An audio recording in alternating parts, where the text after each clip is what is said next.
کارگەی سۆران بۆ دروستکردنی سندوقی سەوزە و میوە. ئێمە لە کارگەی سۆران باشترین سندوقی سەوزە و میوەی تورکیمان هەیە بە قەبارەی بچووک و گەورە بە باشترین کوالێتی و هەرزانترین نرخ بە براجۆتیارەکانمان دەفرۆشین.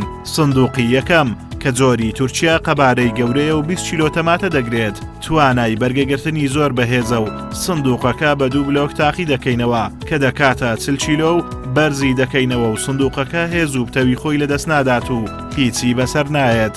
پتەوی سندوقەکە بەرگەی چوونەسەری کەسێک دەگرێت کە نزیکەی 80 کیلۆیە. جۆری دووەمی بەرهەمەکەمان سندوقی قەبارە بچووکی تورکیا بۆ دەڤەری ئاکرێ و بەردەڕەش و شوێنەکانی تر کە 8 کیلۆ تا 10 کیلۆ تەماتە دەگرێت و بەخستنە ناوی بلۆک و نیوە کە 30 کیلۆیە. سندوقەکە هیچی بەسەر نایەت و دینگەکانیشی ئەوەندە پتە و خۆراگرە کە کەسێکی 80 کیلۆ بچێتە سەری هیچی بەسەر نایەت.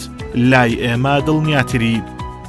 بۆ زانیاری زیاتر پەیوەندی بەم ژمارە تەلەفۆنانەوە بکەن 0782 412 97 97 0750 814 87 99.